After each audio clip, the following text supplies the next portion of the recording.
వీడియోలో మనము దోశను తయారు చేసుకోవడానికి బ్యాటర్ని ఎలా ప్రిపేర్ చేసుకోవాలో తెలుసుకుందాము. కొంతమందికి దోశలు క్రంచీగా ఇష్టము, మరికొంతమందికి దోశలు సాఫ్ట్గా ఉండటం ఇష్టము. ఈ వీడియోలో మనము దోశలు సాఫ్ట్గా ఉండడానికి బ్యాటర్ని ఎలా ప్రిపేర్ చేయాలో తెలుసుకుందాం.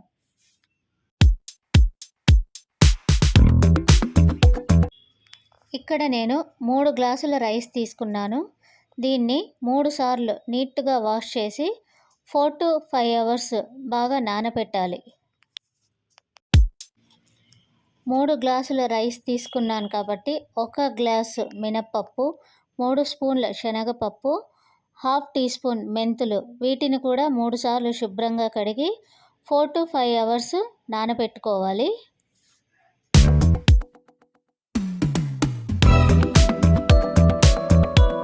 4 to 5 అవర్స్ పాటు నానబెట్టుకున్న బియ్యం మరియు పప్పులను మనము మిక్సీలో లేదా గ్రైండర్లో వేసి మెత్తగా రుబ్బుకోవాలి. అలాగే దోశలు సాఫ్ట్గా రావడం కోసము ఒక చిన్న కప్పు అటుకులు లేదా ఒక చిన్న కప్పు అన్నము వేసి వీటితో పాటుగా మెత్తగా గ్రైండ్ చేసుకోవాలి. అప్పుడు దోశలు చాలా సాఫ్ట్గా వస్తాయి.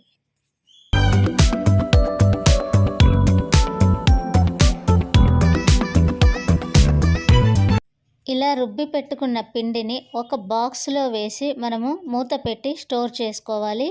దీన్ని 8 అవర్స్ లేదా ఓవర్ నైట్ సోక్ చేయాలి. అప్పుడే పిండి ఫర్మెంట్ అయ్యి దోశలు సాఫ్ట్గా వస్తాయి.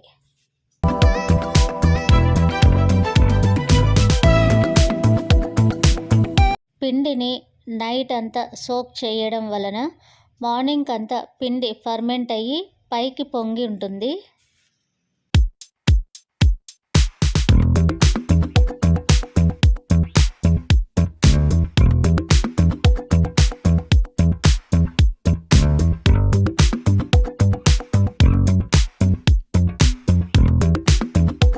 ఫర్మెంట్ అయిన పిండిని బాగా కలుపుకోవాలి.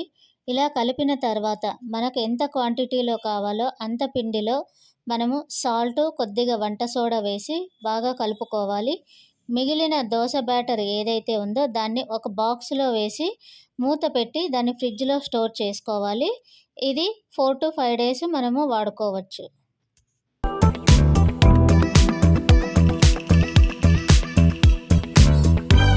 దోశలు వేయడానికంటే ముందు ప్యాన్ వేడెక్కాక కొద్దిగా ఆయిల్ వేసి ఆనియన్తో బాగా రుద్దాలి. ఇలా చేయడం వలన దోశలు ప్యాన్కి అంటుకోకుండా ఈజీగా తీయడానికి అవుతుంది.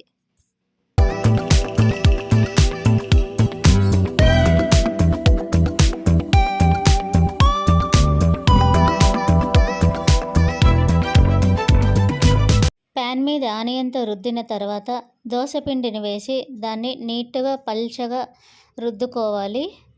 తర్వాత కొద్దిగా ఆయిల్ వేసి 2 వైపులా తిప్పి కాల్చుకోవాలి.